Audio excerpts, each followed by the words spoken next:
Okay, we're gonna try and make the tourbillon cage. The process of making the cage has been a big source of conflict for me, and a lot of that has to do with the approach I'm taking to actually make the parts. I'm using my 3D printer to make templates for my pantograph. I feel like 3D printing is a type of CNC machining. This is the template for the top cage. Now, my justification for using 3D printing is that I don't have the tools to make this how I want. Ideally, you would make this on a nice old Swiss milling machine and a jig borer, and I don't have any of those tools. I can't do that. So in theory, I could make this jig out of plate, brass sheet metal, or something like that. But the issue then is time. This is template number 5 or 6 or 7. I've made quite a few of them. Just not adjusting the design of the part, but the way the template interacts with the pantograph. For example, cutting these slots. On the actual part, there's a recess here. So I need a section that I can isolate my template to make sure it gets the right depth. So I have this little insert. That fills the gap and it's removable, so I'm able to accurately cut the slot and set the depth.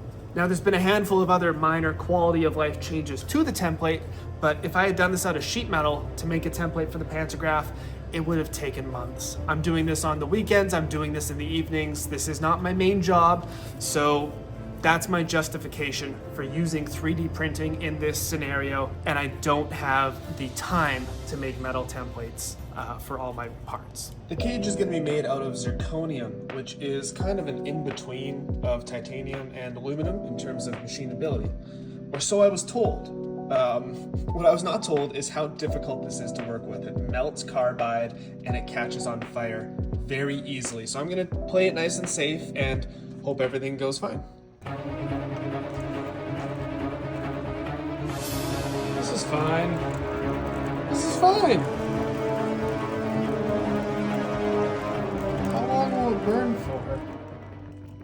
So I've got it blanked out a little bit on the lathe here, just this one face. Now what I've done is I've added a recess in the center, and I'm going to cut it oversized. And the reason for this is because I want it to be stable in the pantograph, but I want the bottom face to be protected so it doesn't get scratched while I'm setting it up in the jig, because I don't want to be doing any unnecessary amounts of finishing on this cage part because it is very small and fragile. So here's the piece blanked out. The finish on the bottom is very nice. The finish on the top is just sanded down because we're going to be trimming it down on the pantograph to our correct height spec.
Okay, the first thing we're going to do is drill all of these tiny little holes.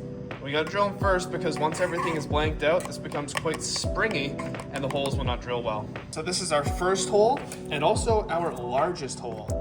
So I'm gonna start off before we even turn it on by flooding the face with some coolant.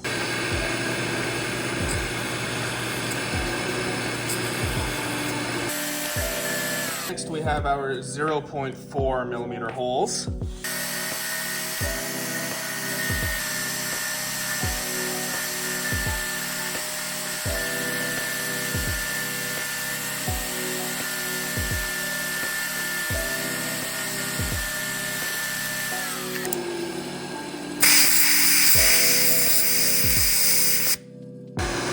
Now I'm adding little pockets for my screws.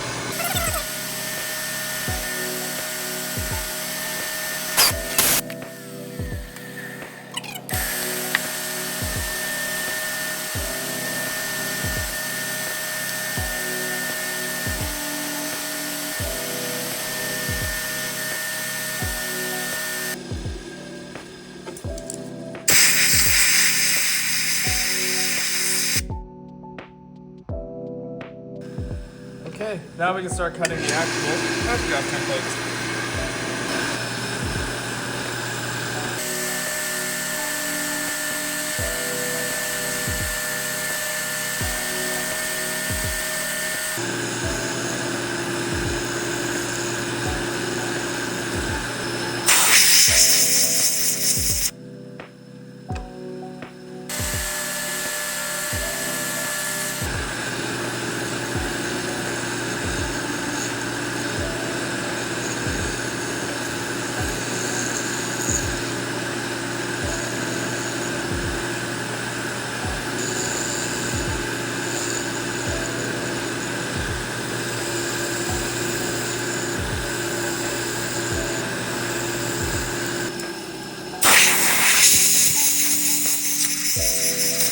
We are on the final steps now. I went and made a couple adjustments. I made the center hole pockets a little deeper because I realized the counter bore is on the wrong side, but I was able to update my design so the screws actually bolt the tourbillon pivot in from the bottom, and it's a blessing in disguise. It's a much cleaner retention system, and it should allow for better space on top of the cage for the pivot.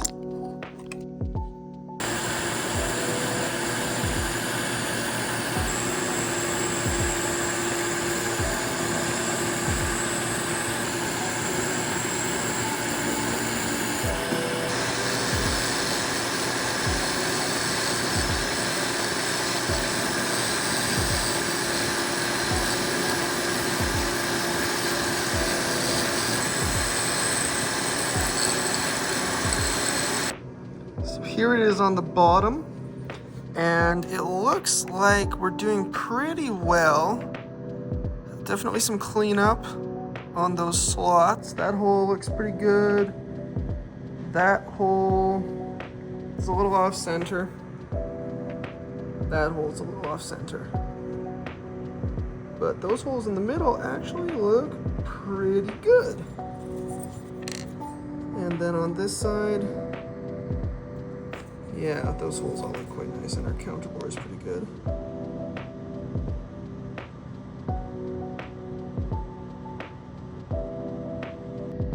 There's definitely some cleanup to be done, but checking the measurements on this, I think it's gonna be usable.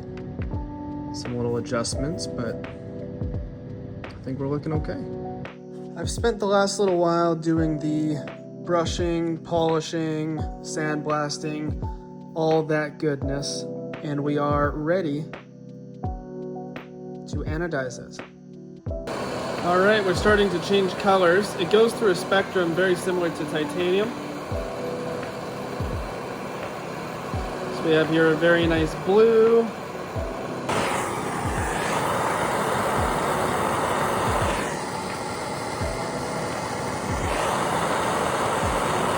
Here we go. It is officially